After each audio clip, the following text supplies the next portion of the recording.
ગીર સોમનાથ જિલ્લા પંચાયતની બેઠકને લઈને કોંગ્રેસમાં ડખો સામે આવ્યો। વેરાવળની ગોવિંદપરા બેઠક પર વિવાદ થયો છે। કોંગ્રેસના ઉમેદવાર કરશન બારડે મીટિંગ યોજી હતી।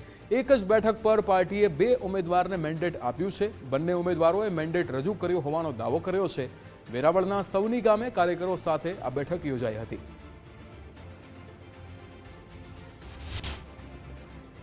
ગીર સોમનાથના જિલ્લાના ગોવિંદપરા જિલ્લા પંચાયતની એક સીટ જે અમે એના સ્થાનિક માણસો છે અને મને એમાં પાર્ટીએ મેન્ડેટ આપ્યું હતું અને મેં આજ ઉમેદવારી પત્ર ભર્યું। જે સ્થાનિક સ્વરાજની ચૂંટણીના ફોર્મ ભરવાનો છેલ્લા દિવસ નો હતો કાર્યક્રમ અને છેલ્લા દિવસે જે ફોર્મ રજૂ કર્યા એમાં ગોવિંદપરા જિલ્લા પંચાયતની સીટ ઉપર ભૂતપૂર્વ અગાઉ જે જિલ્લા પ્રમુખ રહી ચૂક્યા એવા સિનિયર મોસ્ટ કરશનભાઈ બારડ કારણિયા રાજપૂત સમાજના એક જવાબદાર વ્યક્તિને જે ફોર્મ ભરવાની સૂચના આપવામાં આવી, ફોર્મ ભરવાની સૂચના આપવામાં આવ્યા પછી એને મેન્ડેટ રજૂ કરવામાં આવ્યું અને એને મેન્ડેટ રજૂ થયું ને એમનું ફોર્મ રજૂ થયું।